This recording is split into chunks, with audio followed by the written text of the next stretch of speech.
নমস্কার আমার প্রিয় বন্ধুরা, আমি দেবী চলে এলাম নতুন আরও একটা ব্লগ নিয়ে। তো আজকের ব্লগটা হচ্ছে জমিতে, মানে মাটির ব্লগ। আমি আমার বাবাকে ভাত দিতে গিয়েছিলাম। এটা অনেক দিন আগের ভিডিও, যখন আমাদের ধান কাটা হচ্ছিল। ওই দেখো এখানে আমার বাবা ধান কাটছে, এই যে বাবার সাইকেলটা রেখে ধান কাটছে, আর আমি স্কুটি নিয়ে ভাত দিতে চলে এসেছি। আসলে আমাদের বাড়িতে আর একটা ছোটো সাইকেল ছিল, সেটা নষ্ট হয়ে পড়ে আছে।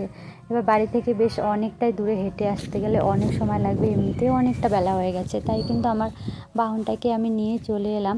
আর এই দিকে জায়গাটা আমার খুব ভালো লাগলো দেখে, কেননা এত সুন্দর ফুল ফুটে আছে। এই দেখো, এগুলো তো তোমরা সবাই চিনো, কচুরি পানা। আর এই পানা থেকে ফুলগুলো হয়েছে খুব সুন্দর, অনেক ফুল ফুটে আছে এখানে। আমার খুব ভালো লাগলো। এই ফুলগুলো দিয়ে অনেকেই আবার বড়া করেও খায়, তো আমরা খাই না। তবে এটা তোমাদের সঙ্গে শেয়ার করলাম, কেননা কাছে থেকে দেখতেও অনেক সুন্দর লাগছিল। আর আমি ওই উঁচুটা থেকে এই ভিডিওটা করেছি, কাছে এসে করিনি, তাহলে আরও ভালো লাগতো। তো দেখো ভিউটা কত সুন্দর, ব্যাপক। আমাদের গ্রামটা কিন্তু অনেক সুন্দর ভিউ, তোমরা চাইলে কিন্তু চলে আসতে পারো। আর বাবাকে ভাত দিতে এলাম, ভাতটা রেখে বাবাকে ডাকলাম যে বাবা ভাত খেয়ে নাও আগে। তবে বাবা বলল দেরি আছে, তখন আমি ভাতটা ওখানে বললো যে ভাতটা রেখে চলে এসেছিলাম। আর এই দিকে দেখো, এই যে আমাদের আলু হিমঘরে রেখেছিল, আলুগুলো এরকম গাছ হয়ে গেছে। বাড়িতে আনার সাথে সাথেই দেখেছো অবস্থা, বাড়িতে খাওয়ার জন্য রেখেছিল, এগুলো একদম গাছ হয়ে গেছে।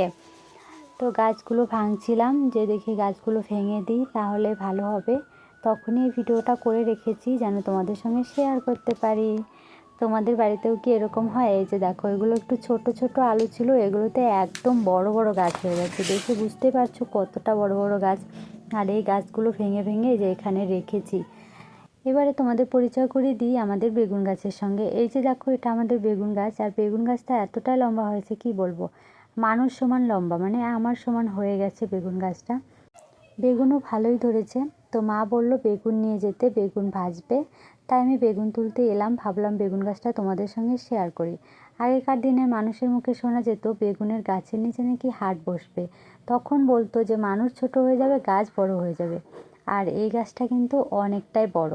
তো এত বড় যদি গাছ হয়, তাহলে গাছের নিচে হাট বসতে কি, মানে এটা আমাদের গাছটা আমার আমার সমান, আমার থেকে বড় নয়। কিন্তু আমি ভিডিওতে আরও দেখেছি যে বেগুন গাছগুলো অনেক বড় হয়, আরও বড় হয়।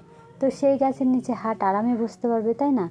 আর এই বেগুন গাছটার নিচে আমি আছি, দেখো। তারপরে বেগুন গাছটা কতটা বড়, তাহলে বুঝতে পারছো বেগুন গাছ কতটা বড়। তাহলে হাট বসা তো কোনো ব্যাপারই না। আর এইদিকে আমি একটু মালা গাঁথতে বসে গেছি। তো আমার ভিডিওটা কেমন লাগলো অবশ্যই কমেন্ট করে যে। ওকে বাই, সুস্থ থেকো, ভালো থেকো।